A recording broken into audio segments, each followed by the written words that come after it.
is Sammy Haney. I play Esperanza on Netflix's Raising Dion, and you're listening to the Fascination Street podcast. Yeah! AV in your ears. That's Ambush Van giving you this audio visual down the most interesting street in the world. With my boy Steve, Fascination Street. Y'all already know. Let's get it. When you whip in the Fascination Street, what do you... Welcome back, Streetwalkers. This episode is with Greg Payne. Greg is the host of the Cool Grandpa podcast, which is in its third year and has over 140 episodes. Greg is also the author of the children's book, My Grandpa's Grandpa.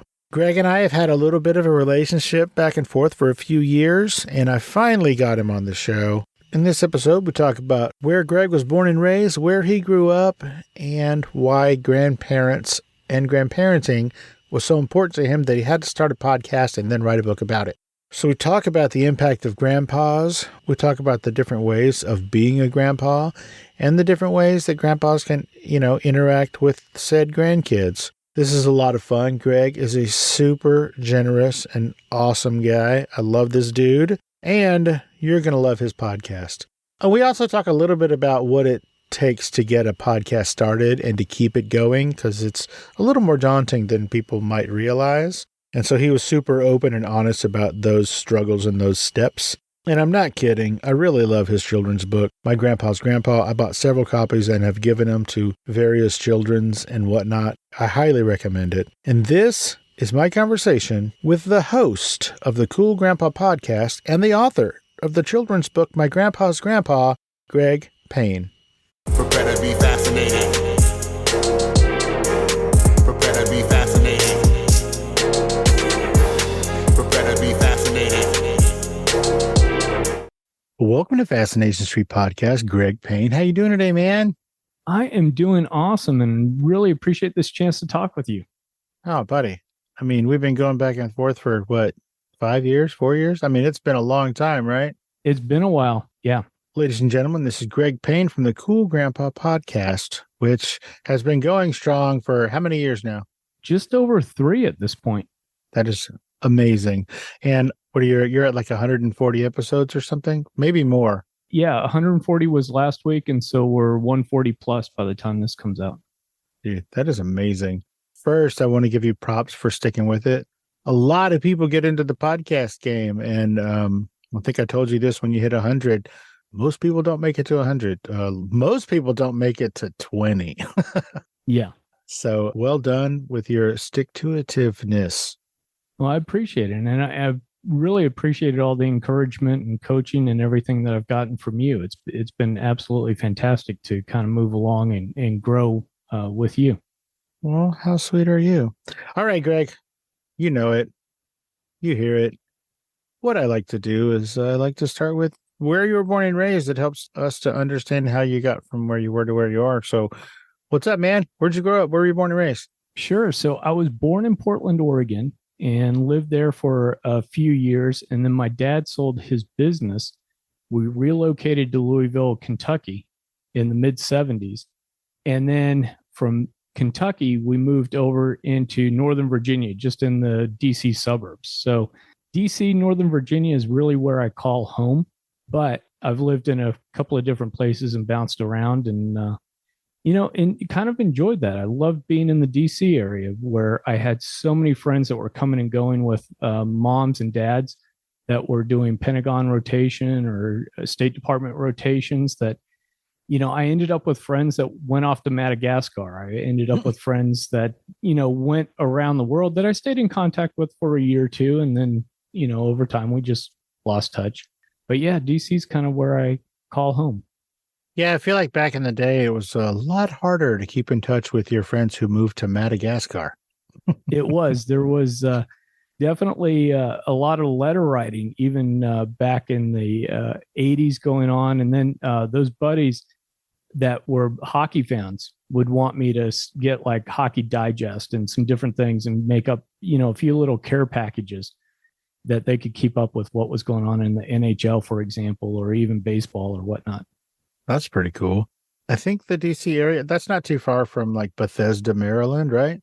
No, it's just right across the river from Bethesda. That's where my daughter was born, Bethesda. I worked at the National Capital Area Council for 13, 14 summers. So their headquarters was in Bethesda, and NIH and all that's over there. And so I would go up there quite often. Yeah, my wife worked at the, Bethesda Naval Hospital. Yeah.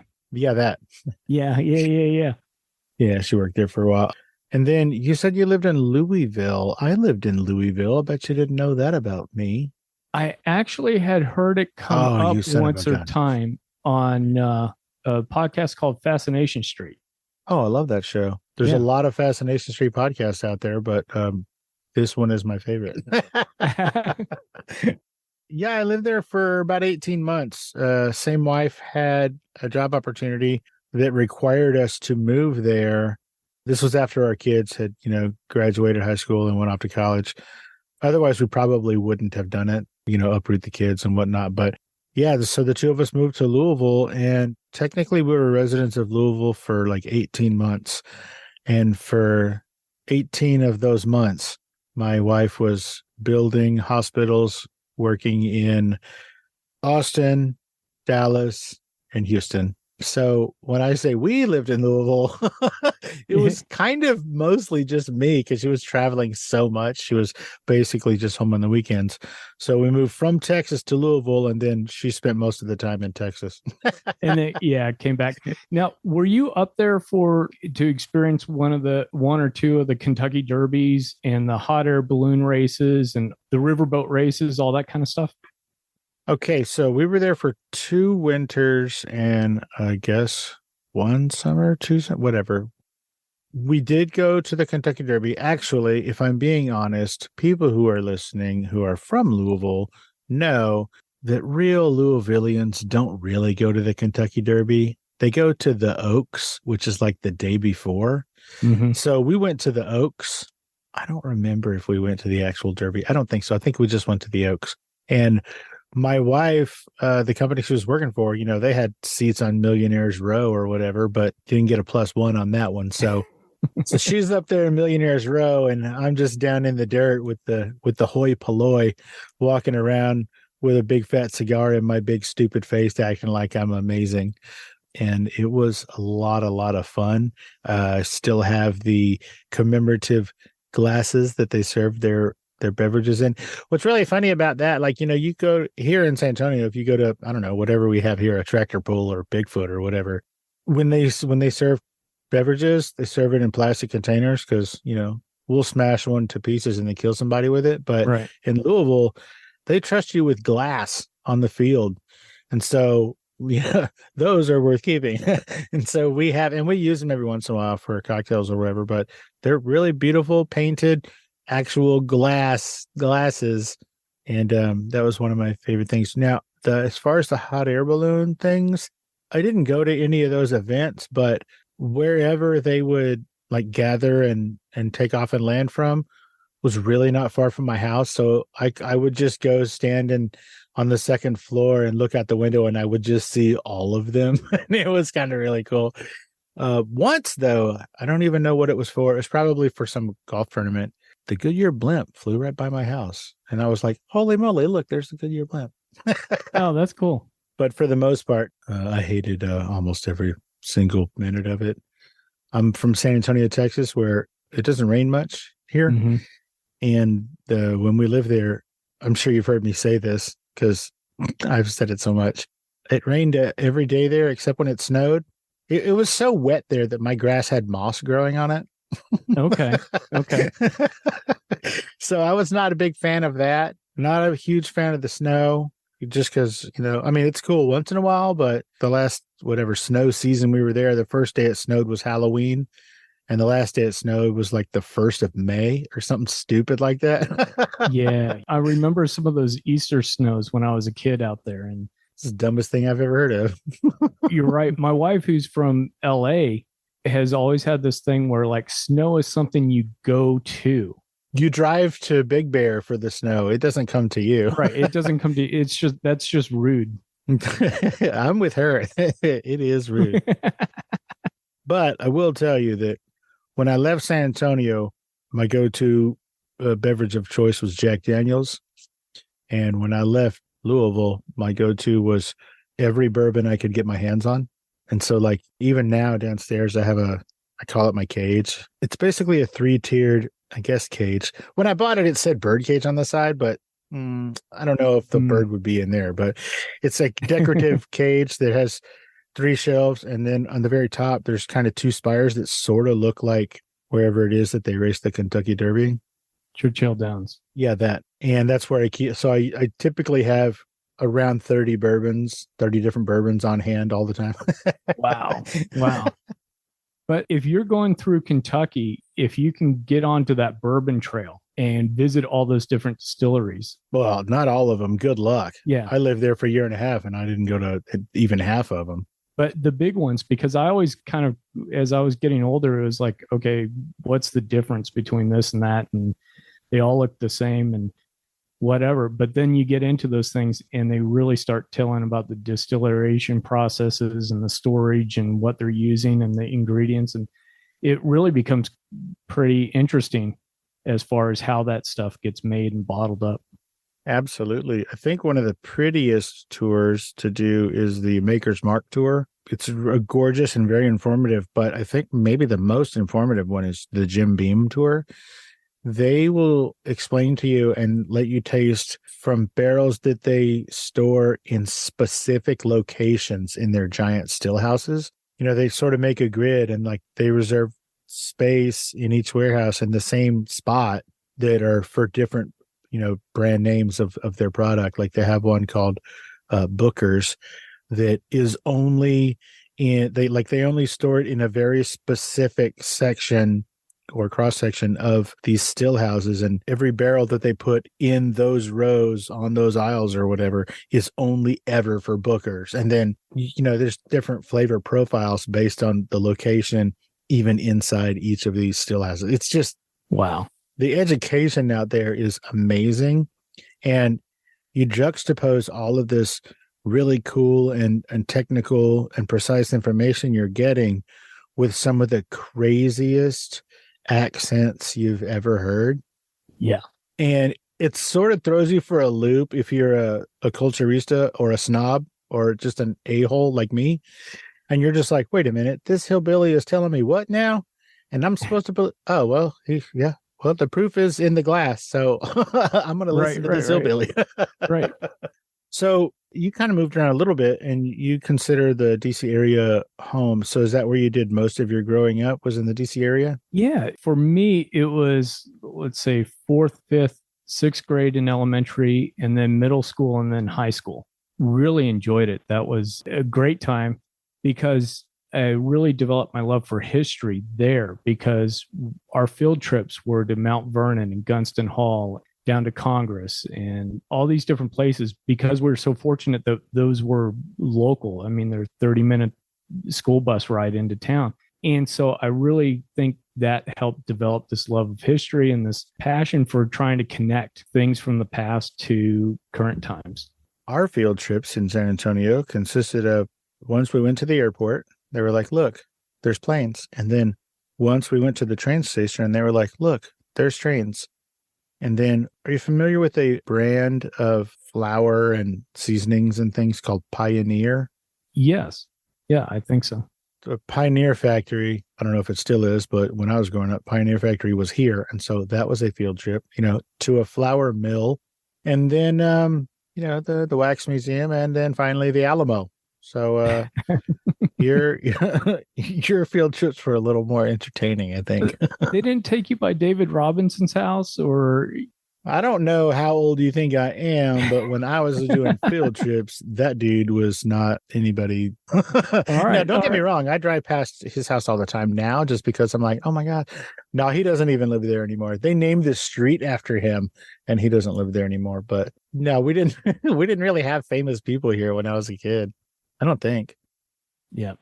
Well, one of the cool things, so back, I think Reagan got shot in 82, 83, and that's not the cool thing.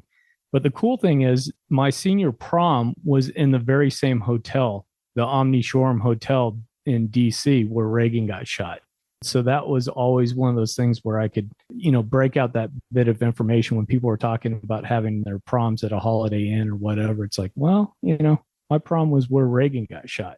So we had that. But yeah, I loved growing up. But it got to a point where also people in the DC area, when the president, vice president, people go out, these huge convoys, they tie up traffic. And so when I've moved around even into other places like Atlanta, when they're like, oh, the president's coming, it's going to be great. It's like, I just look at it like, oh, crap, the traffic's going to be horrible.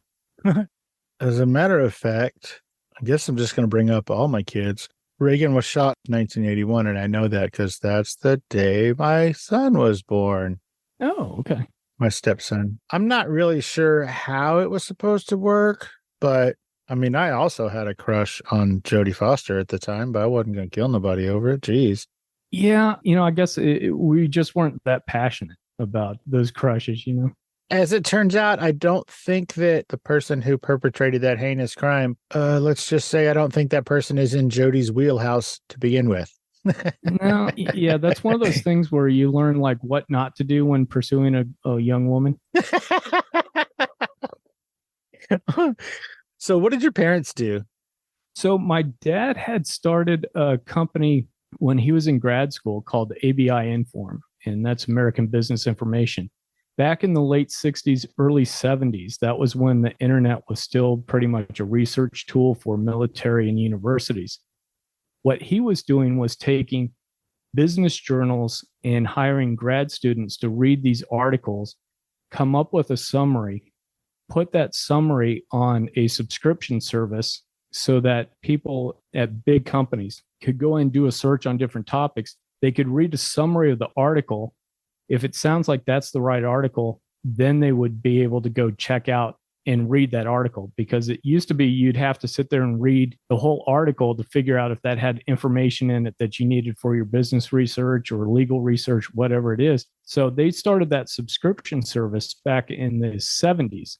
What that then did was allow people to, in business librarians, when those were a thing, I don't think they're really that big of a thing anymore, you could quickly find that information out. Now, he was kind of ahead of the time, which is why he sold that business to Louisville Courier Journal. That's why we moved to Louisville. But he was very early into information technology, database management, synthesizing down information so people could find it quickly and access it, and then make those decision points. Do we, dive in, read this article, or move on to something else? And after that, when we moved to DC, he worked for the American Psychological Association and then worked for a number of different companies after that. My mom had grown up on a farm in Eastern Oregon and had become a school teacher in Portland. And they both met in Portland, Oregon, and were married there. And my mom, for the most part, was a stay-at-home mom. And then once the kids started getting older, once we were in DC, then she started going to work for the county and helping out as a child welfare officer. She would kind of certify the daycare centers and work with some of those organizations. Oh, cool. Were there any expectations about what they wanted you to be? I talked to a lot of people whose parents had very specific ideas of what their kids were going to grow up to be. Was there any of that in your case? I think for my dad, he wanted an athlete, and he wanted an athlete really bad because he had been drafted by the Red Sox, but failed the physical. He had a club foot. I have a club foot. And so he made it all the way to the physical with the Red Sox and then kind of washed out of the system. But for the most part, our parents didn't really put pressure on us. They let us kind of find our own way. A lot of what we were trying to do is to just find stuff that made us happy. And so that was great, having that kind of encouragement and leeway. There wasn't any pressure as far as like, you've got to go to law school. Growing up in DC, it was like, there was no pressure to go to Georgetown or George Washington or any of these universities around there. It was really kind of, find your way through, do what you like, but do it well. That was probably the one pressure that they had on us, was whatever you're doing, try to do it well. Sweet. And you keep saying us. How many kids were there? We could field a softball team. So I had 7 siblings, or there's 7 kids overall, and mom and dad. So quite a bit of us. Whoa. Yeah, my mom grew up on a farm in Eastern Oregon with 7 kids, and 5, 6, 7 kids was kind of a normal thing. Whoa. Bless her heart. Good Lord. Wow. Yeah. And where are you in these 7? I'm the oldest. So I like to tell all my siblings, I could have had a Corvette or a Porsche my senior year of high school if it wasn't for that. If they weren't a drain on the resources, mom and dad could have focused so much on me. The relationship I have with my siblings is a give and take and kind of a ball busting thing. Even to this day, stuff will come up on our group text and stuff, and it would be like, yeah, and if it wasn't for us, Clark would have his Porsche. Who the hell's Clark? That's my middle name. My dad's name was also Greg. So growing up until I think in high school is when I gave up on trying to correct teachers, because when you go into school, the first month, they're just reading off first name, last names. And I just gave up. And I was like, all right, I'm just going with Greg. So I just kind of moved away from Clark and went with Greg, primarily because I was just tired of correcting teachers on using my middle name. And so for family, I'm still Clark, but for everybody else, it's Greg. My first name is Steve. My father's name is Steve. Also, my brother's name is Steve and my son's name is Steve. But growing up, it was kind of the same thing, but I think mine was more out of probably a petulance to just want to not be called my dad's name. And so when they would call me, I moved around a lot when I was a little kid. And so every time I'd go to a different school, I would just be like, well, call me the other name now. Now this school, I'll be Christopher. Okay. New school. All right. Well, then I'll be Steve. Just trying to being a little rat bastard, I guess. I don't know. But there was one time that I barely remember it. My parents were still married, so I was probably 6 or 7. And we were sitting in the apartment, and my sister and I were at the dinner table eating, and my mom and my dad were sitting on the couch kind of behind me. And my mom, she said, Steve. And there was nothing. And she said, Steve. And there's nothing. And she said, Steve. And I turned around and I go, Dad, Mom's talking to you. And they both started laughing. And my mom said, well, that was a test, and you're going to be forever Christopher now. So So for my family, a good portion of my family, I'm Chris or Christopher. And then, like you said, for everybody else, I'm Clark. No, I'm Chris. I'm Steve. Damn it. So how many children do you have? I have 2 boys. Okay, 2 boys. And they are in their late 70s. How old are these 2 boys? One is 33 and one is 30. Okay, cool. Yeah, I'm right there with you. 30 and 31. Now, unlike, I'm assuming, your children, my children don't have kids yet because I made it look too hard. So they're just like, nah, we're good for now. But your children do have children. Is that right? That is correct. And we've actually got 3.5. I'm sorry, you have 3.5 grandchildren? Well, one's a work in process right now. Okay.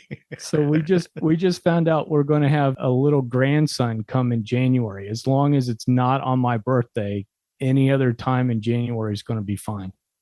Look, I grew up with 6 siblings. I've shared enough. I'm not sharing my birthday. Right. Yeah. No, I get it. 100%. Can I just have one day for me, please? Just the one. I mean, come on.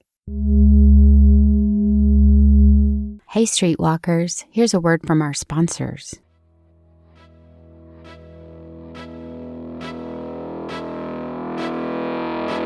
My Grandpa's Grandpa is an award-winning children's book.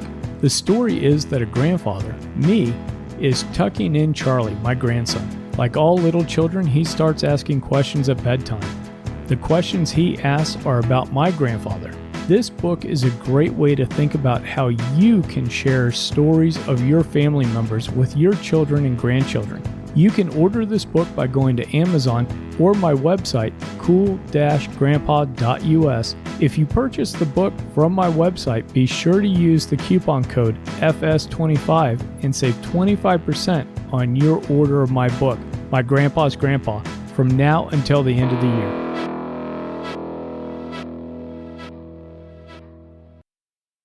Let's get back into it.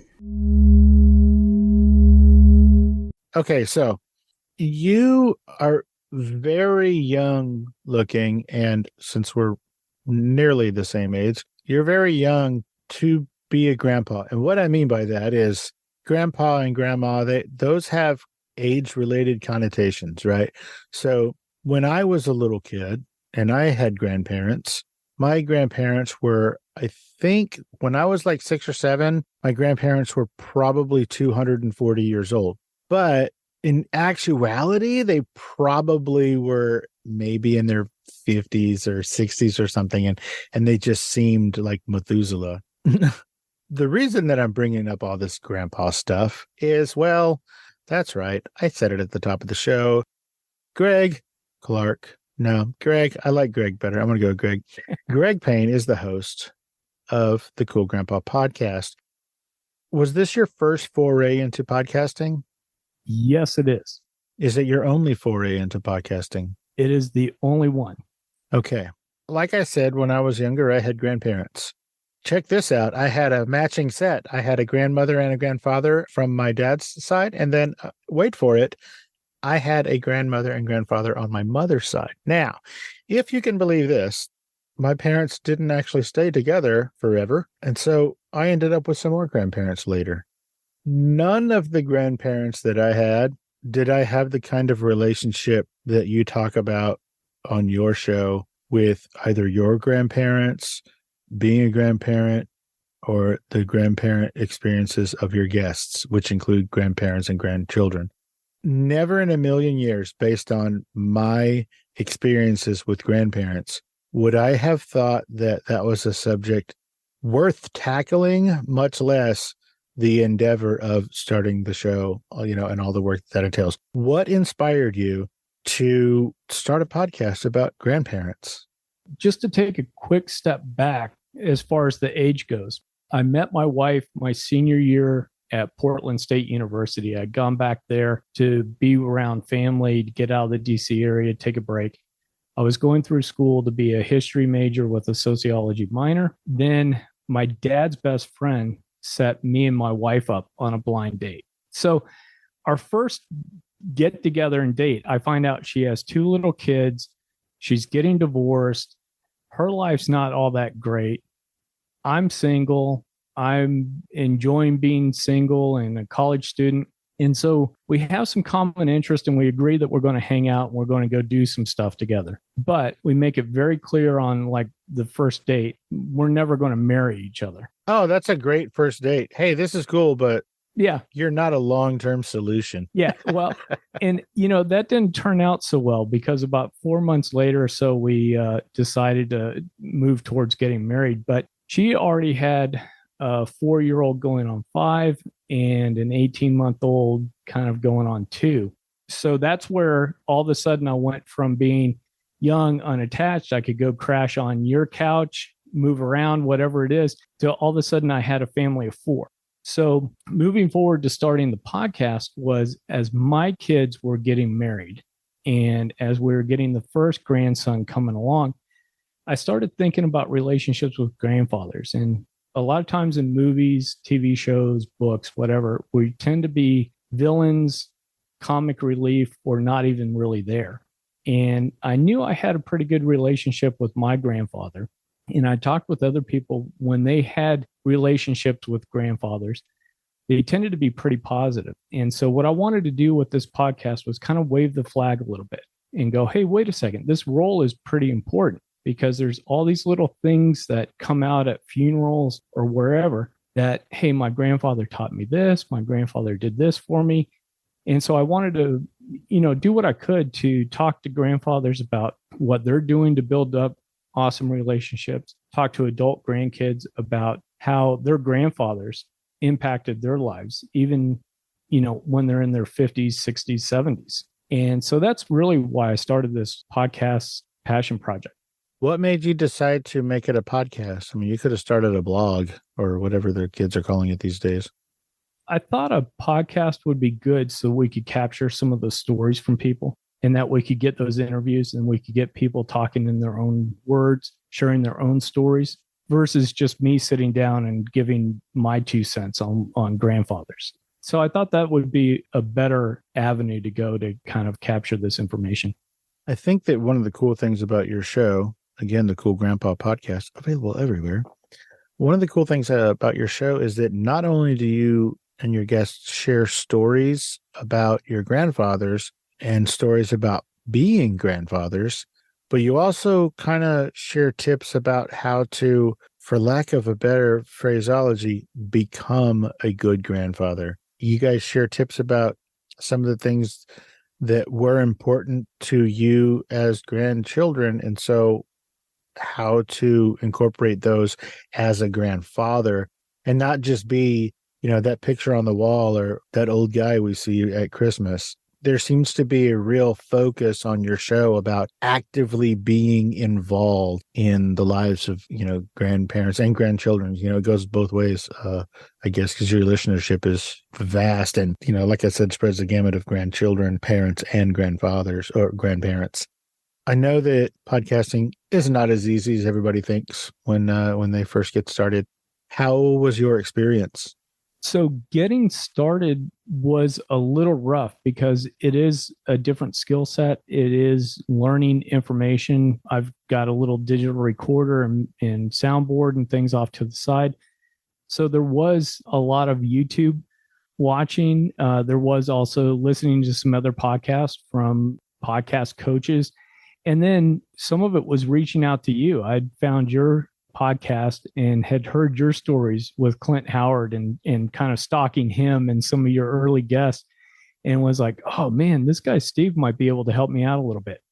So it was reaching out to people like you and reaching out to some other folks to kind of get some information, get some things going. And then I think it was setting a reasonable expectation for myself, which was I was releasing for the first year every other week. And some of that was so that I could get traction as I'm reaching out to grandfathers, reaching out to some different people. These aren't your typical podcast guests. So there was a little bit of not really teeth pulling, but educating some of these people about what it is I'm doing, and then balancing this out with the day job. So once I got some systems in place, once I started really figuring things out, then I could go up to a weekly release and start, really working it that way. A lot of people don't understand the kind of work that is involved putting a podcast together. And that's whether or not you even have guests. A lot of people just have a podcast where they shoot the shit with a friend or something. But, scheduling is a huge part of it. And if you're doing all of it yourself, like, most of us are, it can be pretty daunting. I often tell people, and I'm sure I told you at the beginning, when you are going to start a podcast, don't release the first one until you got the next one or two ready. Right. Because if there's a huge lull, then you're going to lose whatever audience you were able to attain right there at the beginning. You said you set realistic expectations for yourself. What does that mean? Like a lot of people, they're like, oh, I'm going to start a podcast and then next week I'm going to be Joe Rogan. So how did you tamper or set realistic expectations?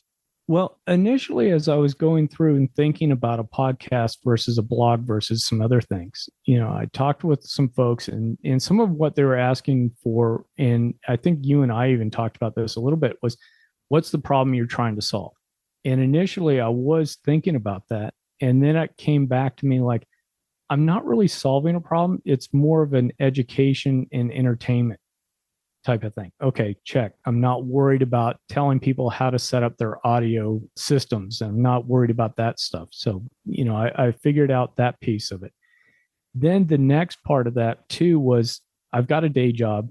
This isn't going to be a podcast that's going to pull in hundreds of thousands of people. We're not talking about politics. We're not talking so much about sports. We're not talking about some of these hot topics. And there wasn't an expectation that, by the time I'm 60 days out, I should be making $10,000 a month on my podcast, because that doesn't happen. And talking with different people, really learned about what podcasting can do and how you can use it as a tool. But most of us don't make any money off of it. If anything, it's a passion project that you're investing money that you would normally have for going to the movies or different interests. And so you're sinking monthly your own money into this thing to get a message that you think is worthy of sharing with some other people and getting it out there, and also having fun and learning. I mean, it's got to be a personal growth experience. And that's certainly what I've encountered doing this. Wow. I know a guy. He quit his job so that he could focus on a podcast. That said, he quit his job and then started the podcast. It's not like he had a podcast and then was like, I'm going to quit and dedicate up. No. He quit his job because he wanted to be Joe Rogan.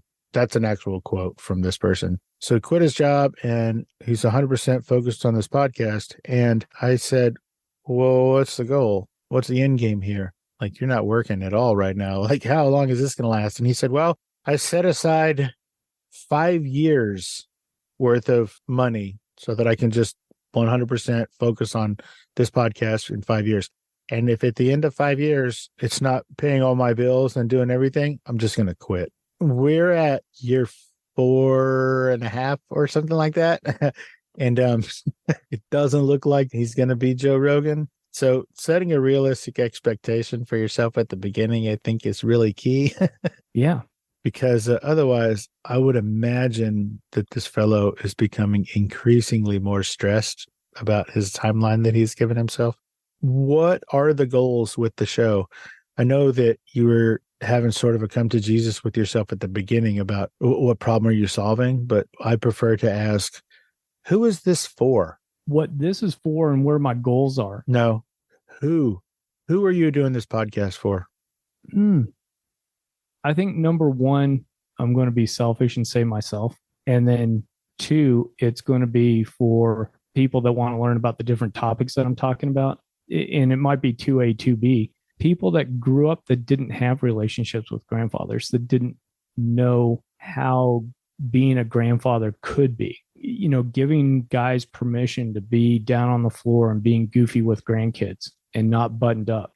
Giving them permission to get emotional with those kids. And then also letting them know that, hey, these little things that you're doing that you think are maybe throwaway moments are the moments when that grandchild is 65, they're remembering back about what a special time that was with grandpa. Love it. Now you can say, what are your plans? What are your goals? What's the future of the Cool Grandpa podcast? What are you looking for? So I want to keep doing this and keep growing. And the reason for that is I'd love to get into doing some speaking about grandfathers and being an intentional grandfather. I'd like to be able to help people build out those connections and know how strong the family unit can be with an active grandfather. And there's a lot of grandfathers that choose to check out and be gone. I'd like to kind of correct that a little bit, or at least make sure that guys have all the information before they decide that their job is done, their kids are grown, they're gone, and I don't have to be involved anymore. Make sure that they've got that information. And then really be a resource when people have questions about being a grandfather, about the role of grandfathers, to kind of be that go-to resource for especially Gen X grandfathers as we're coming into this phase of our lives. That's beautiful. What does your wife think about your passion and your project? She supports it. She always gives me, I've got a list of people where she says, oh, you got to get these guys on. You know how it goes, because I've got one of them is Jack Hanna's grandson, because she heard a podcast about him taking his grandkids out on a safari. And then I've got like Harry Winkler, and she provides me with a lot of people like, oh, you got to go talk to these. Did you say Harry Winkler? Henry Winkler. Oh, did I? Yeah, you said Harry. So Henry Winkler, the Fonz. The Fonz. Okay. Yeah. He's written a children's book and he's a grandfather. And yeah, there's some stuff out there. I met him once. He's a really nice guy. That's what I hear. But you know how it goes. It's getting through some of the gatekeepers that are there and are supposed to be there, and they do their job of making sure that people's time is used most effectively. And so sometimes it's tough to break through that. But yeah, she encourages me and she supports what I do. I love it. Now, you mentioned that Henry Winkler wrote a children's book. What a perfect segue. You, my friend, Greg Payne of the Cool Grandpa podcast, you also wrote a children's book. And like an asshole, I don't have one that I can hold up and show you, but I promise I have them on the bookshelf in there. You wrote a book called My Grandpa's Grandpa. Is that right? That's correct. Why? I thought it would be a great way to illustrate how grandfathers are a bridge to our grandfathers and our ancestors, if we know them, to our grandkids. Because, like you said at the beginning, when you think about your grandparents, they were already 270 years old by the time you have memories. I'm very much that same way. So the story is about me tucking my grandson Charlie into bed. And then, like all little 5-6-year-olds, they start with a million questions. They don't want to go to sleep. So one of these is, did you have a grandpa? And so it's a way for me to go back and say, yeah, even grandpa who's as old as time, I had a grandpa. And then it's questions about, well, what did he do when he was a little boy? What did he do kind of during going to college time? And what did he do to make a living? And so it's me being able to share stories and examples of my grandfather to my grandson and build that connection between my grandson and my grandfather. Obviously, because I've shared these thoughts with you. This book is amazing. It is so precious. It is so sweet. How difficult was it to get this book made? Like any self-published book, it's definitely something you have to stick with it. The writing of it wasn't super hard, but it was finding the right person to help me with the publishing and setting and finding the illustrator. The illustrations are beautiful, by the way. Thank you. Absolutely. They knocked it out of the park. Whoever that was, they did a great job. Yeah. Narayan is a contractor that got in contact with from India. He'd worked with the big publishing houses and then struck out on his own. What's his name? Narayan. He's had a lot of feedback with that nostalgia kind of illustration and that vibe. That's really, really a great book. I think, I bought several and have given them out to various short people. Yeah. Are there any plans to do another book? I would love to do another book, and I'm kicking around the idea because Charlie is my oldest grandson. And then I've got a granddaughter, Nora. And so I'm kicking around doing something similar with her as a character in the book to illustrate, grandpa and granddaughter going off and having an adventure together, or doing even something similar like my grandpa's grandma. I've been kicking around some of that where she's asking questions about my grandmother. So doing something similar premise, but right now I'm kind of just focused on moving out these books that I've got sitting in the garage and getting those things out. That's funny. When you were growing up, did you have two grandpas? I had one grandfather. My dad's father passed away like in 1972 when I was like 18 months or something. So I have no memories really of him. The grandfather that I was really close with, and that is a character in this children's book, was my mom's father, who was a farmer out in Eastern Oregon, raised wheat, delivered mail to the countryside. Solid guy. And your wife, did she have two sets growing up? She did. She had two sets growing up. Okay, here's what I'm asking. This is a whole series. Are you ready? Okay. You sort of threw me for a loop and kind of stuck me out there in the cold with your other grandpa, but here's my idea. First book is called My Grandpa's Grandpa. Second book is called My Grandpa's Other Grandpa. And then the next book is called My Other Grandpa's Grandpa. Because, these grandkids, you're not their only grandparent, right? So they got a grandpa on that side. So then it's going to be my other grandpa's grandpa. And then my other grandpa's other grandpa. And then, you could just do all the same thing. My grandpa's grandma, my all the things. And so that's your whole book series, man. You got lots of stories to tell. Yep. You're welcome. Oh, well, thank you. Again, I can't get over it. This book, My Grandpa's Grandpa, is a really, really sweet book. If somebody was looking for this book, if somebody wanted to, I don't know, buy this book for their grandchild, if they wanted to buy this book for their preschool, their local library, how would they go about finding this book? You could find it on my refreshed website, cool-grandpa.us.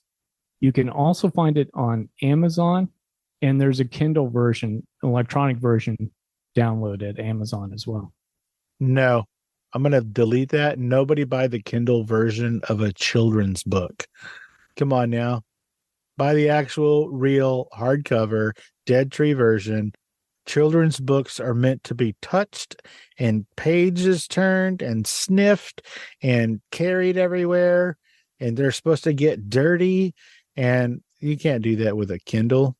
I can't even believe you said that. I'm ashamed of you, man. And you can't even go in there and, like my kids, color on the children's books either. Yeah, you can't ruin a Kindle just because you're coloring on the pages. Come on now.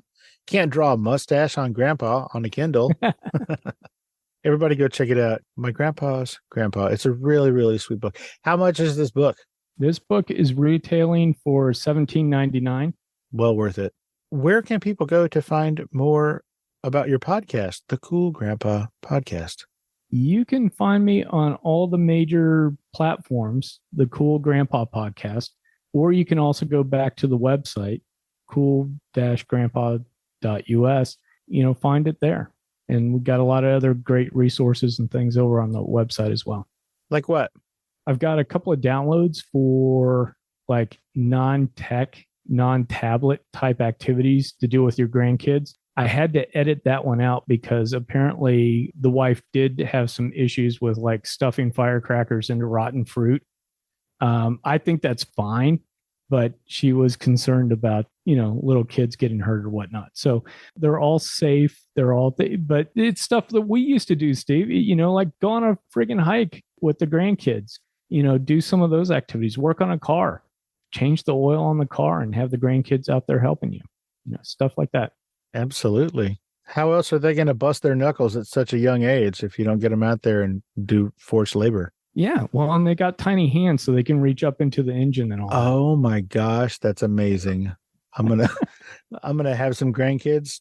You know what? I'm going to call my kids right now and tell them to get started on some grandkids just so I can have them work on my vehicle. I love it.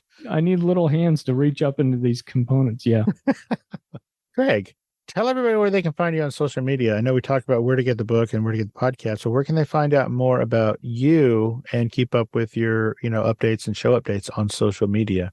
Yeah, you can find me over on Facebook. I've got a Facebook group, The Cool Grandpa. So you can go and type that in. That'll pop you up. You can also look for me personally on LinkedIn or even on Facebook. I wouldn't mind connecting with folks that way as well. And that would be under Greg Payne or Greg Clark or Clark Greg or Payne Management. What are we looking for? Yeah, Greg Payne. Greg, before I let you go, is there anything we didn't talk about or I didn't ask you about that you specifically wanted to talk about today? Did I miss anything? Did we cover everything or most of the things?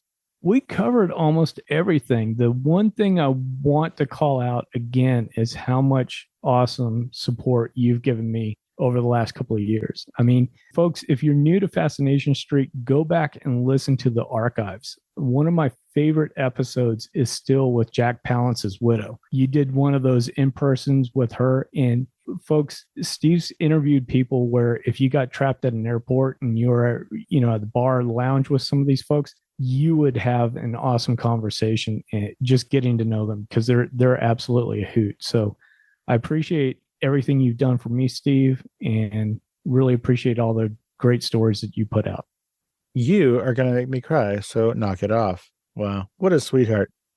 Well, Greg Payne of the Cool Grandpa Podcast and author of the super cool children's book, My Grandpa's Grandpa, thank you for taking time out of your busy day and your hectic talking to little kids and old people schedule to hang out and let us get to know you a little bit better on Fascination Street, man. I really appreciate it. Well, thank you so much for having me on. This has been awesome. 100% my pleasure. And I hope you know that every once in a while when we do, reach out and connect, it warms my heart. You're a very genuine and caring man. And I think that you're doing a great service. You're doing the Lord's work with this show and with this book, man, and with your whole mission to keep grandpas involved. Oh, thanks, man. I appreciate it. 100% my pleasure. And you have a great rest of your week, man. All right. All right. Bye. Bye.